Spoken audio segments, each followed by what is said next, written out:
Subur makmur, subuh berjamaah bareng Al-Quran, mari kerja di lembur. Aqimis sholata liduluki samsi ila ghasaqil laili wa qur'anal fajr inna qur'anal fajri kana mashuda. Dirikanlah salat dari sesudah matahari tergelincir sampai gelap malam, dan dirikanlah pula salat subuh.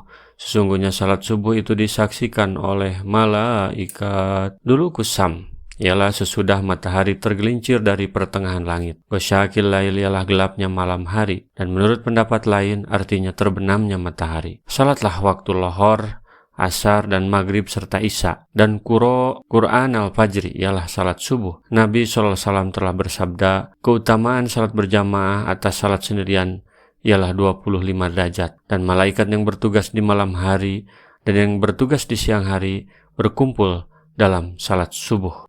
Hadis riwayat Bukhari. Wa minal laili fatahajjat bihi nafilatan laka asa yab'asaka rabbuka maqaman mahmuda. Dan pada sebagian malam hari salat tahajudlah kamu sebagai suatu ibadah tambahan bagimu.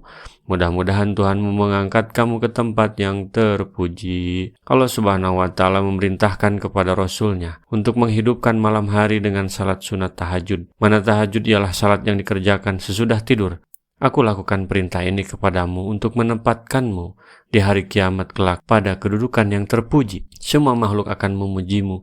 Begitu pula Tuhan yang menciptakan mereka semua. Sesungguhnya Rasulullah mempunyai beberapa kemuliaan di hari kiamat yang tidak ada seorang pun yang menandinginya. Sebagaimana beliau pun memiliki beberapa keutamaan yang tidak seorang pun dapat menyainginya, yaitu seperti berikut. 1. Nabi adalah orang yang mula-mula dibangkitkan dari kuburnya. 2. Nabi dibangkitkan dalam keadaan berkendaraan menuju padang mahsyar. 3. Nabi adalah pemegang panji yang bernaung di bawahnya Nabi Adam dan nabi-nabi lain sesudahnya, semuanya berada di bawah panjinya. Nabi SAW mempunyai telaga Kautsar yang di tempat penghentian itu tiada sesuatu pun yang lebih banyak pendatangnya daripada telaga yang dimilikinya. 5. Nabi SAW pemegang syafaatul uzma di sisi Allah, agar Allah mau datang untuk memutuskan peradilan di antara makhluknya. Yang demikian itu terjadi sesudah semua manusia meminta kepada Adam, Nuh, Ibrahim, Musa, lalu Isa.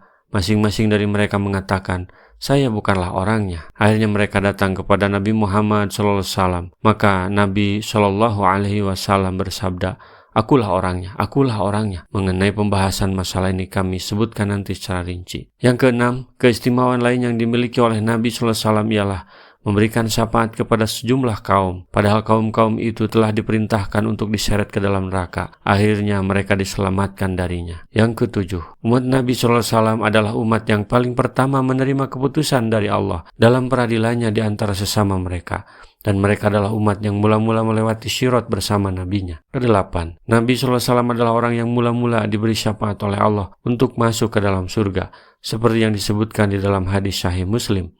Di dalam hadis syur atau sangkakala disebutkan bahwa semua orang mukmin tidak dapat masuk surga kecuali dengan syafaat dari Nabi SAW. Nabi SAW adalah orang yang mula-mula masuk surga bersama umatnya sebelum umat-umat lainnya. 9. Nabi SAW memberikan syafaat untuk meninggikan derajat sejumlah kaum yang amal perbuatan mereka tidak dapat mencapainya. 10. Nabi SAW adalah pemilik wasilah yang merupakan kedudukan tertinggi di surga. Kedudukan ini tidak layak disandang kecuali hanya oleh Nabi SAW sendiri.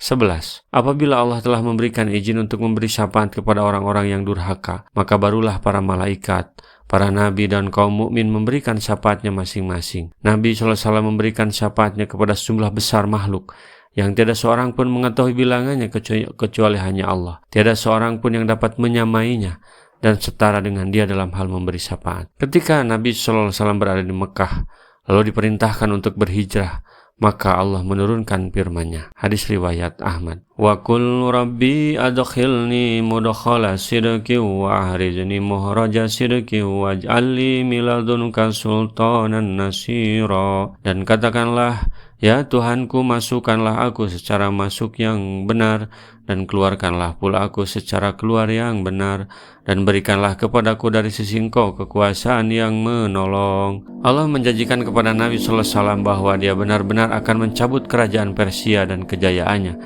dan dia benar-benar akan memberikan hal itu kepadanya. Allah juga benar-benar akan mencabut kerajaan Romawi dan kejayaannya, lalu dia memberikannya kepada beliau. Wa qul ja'al haqq wa jahaqal batil innal batila kana jahuqa. Dan katakanlah, yang benar telah datang dan yang batil telah lenyap.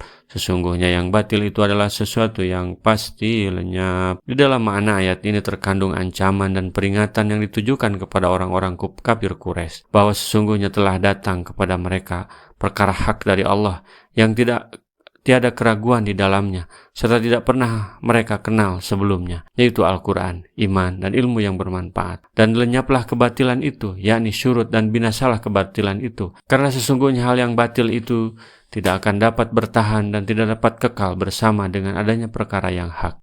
Nabi SAW memasuki Mekah pada hari kemenangan atas kota Mekah, sedangkan di sekitar Ka'bah terdapat 360 berhala. Maka Rasulullah merobohkannya dengan tongkat yang ada di tangannya, seraya mengucapkan firman-Nya, "Qul ja'al haqqa wa jahaqal batil, innal batila kana jahuqa." Wa nunazzilu minal Qur'ani ma huwa shifaa'un wa rahmatul lil mu'minina wa la yazidudz zalimina illa khasyara. Dan kami turunkan dari Al-Quran suatu yang menjadi penawar dan rahmat bagi orang-orang yang beriman, dan Al-Quran itu tidaklah menambah kepada orang-orang yang zalim selain kerugian. Allah menyebutkan tentang kitab yang diturunkannya kepada Rasul-Nya Nabi Muhammad SAW, yaitu Al-Quran yang tidak datang kepadanya kebatilan, baik dari depan maupun dari belakangnya, yang diturunkan dari Tuhan yang Maha Bijaksana lagi Maha Terpuji. Sungguhnya Al-Quran itu adalah penawar dan rahmat bagi orang-orang mukmin, yang dapat melenyapkan berbagai penyakit hati, antara lain keraguan, kemunafikan, kemusyrikan, dan menyimpang dari perkara yang hak secara cenderung,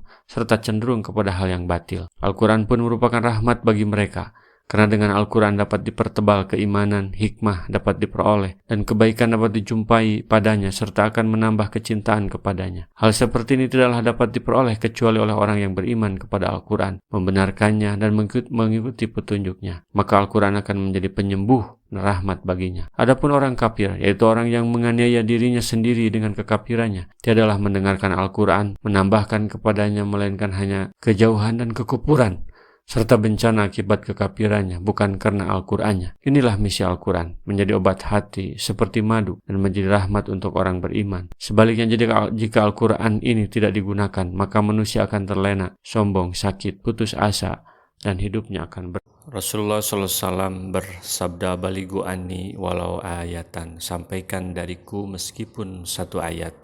Mari kita sebarkan jalan kebahagiaan dengan like, share, dan subscribe channel ini.